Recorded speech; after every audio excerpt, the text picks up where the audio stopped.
ఈ మధ్యకాలంలో తెలంగాణలో కానివ్వండి, ఆంధ్రాలో కానివ్వండి, పెద్ద పెద్ద బడా సినిమాలు వచ్చినాయి అంటే 100 కోట్లు ఖర్చు పెట్టిన సినిమాలు రిలీజ్ అవుతున్నాయంటే టికెట్ పెంచుకోవటానికి రోజుకి 4 షోలు నడిచాయి. థియేటర్లో 5 షోలు, మరి 150 రూపాయల టికెట్ ఉన్న 250 రూపాయలు, 250 300 రూపాయలు ఉన్న టికెట్ 700, 600, 800 అట్లా పెంచుకోవడానికి ప్రభుత్వాలు వాళ్ళకి అవకాశాన్ని కల్పిస్తున్నాయి.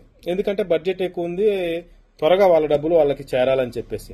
మరి ఆ డబ్బుల్లో గవర్నమెంట్ కి ఎంత కమిషన్ ఇస్తుందో తెలియదు కానీ సినిమాల మీద ఉన్న శ్రద్ధ, ఇంట్రెస్ట్ ఇటు తెలంగాణ ప్రభుత్వానికి కానీ, ఆంధ్ర ప్రభుత్వానికి కానీ, ఏ ప్రభుత్వానికైనా మూవీస్ సినిమాల మీద ఉన్న ఇంట్రెస్ట్, మరి ఇదే పరిస్థితి ఎన్నో వేలు లక్షల రూపాయలు ఖర్చు పెట్టే రైతు మీద ఎందుకు ఉండదు?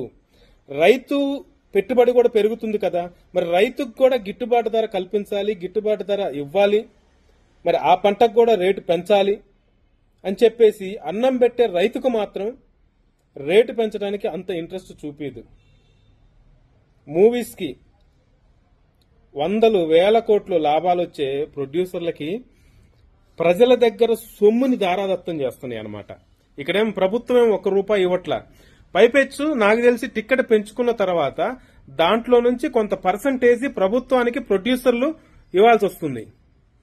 మరి ఇక్కడ రైతులకి ఎందుకు ప్రభుత్వం ఆదుకోదు, రైతుల్ని ఎందుకు అంత శ్రద్ధగా చూడదు అనేది ప్రశ్న.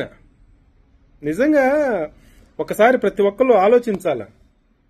మూవీస్ హీరోస్, ప్రొడ్యూసర్లు చాలా తక్కువ మంది, ఎంత 10 మంది లోపే ఉంటారు. వాళ్ళ మీద ఉన్న ఇంట్రెస్ట్ కొన్ని లక్షల మంది రైతుల మీద, వాళ్ళకి గిట్టుబాటు ధర ఇద్దామన్న ఇంట్రెస్ట్ మాత్రం ప్రభుత్వాలకు రాకపోవడం నిజంగా విడ్డూరం, ఆలోచించదగ్గ విషయం.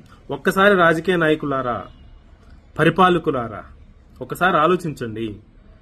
అన్నం పెట్టే రైతన్నా, ఆ రైతన్నను ఆదుకోండి. మన భారతదేశం చల్లగా ఉంటుంది.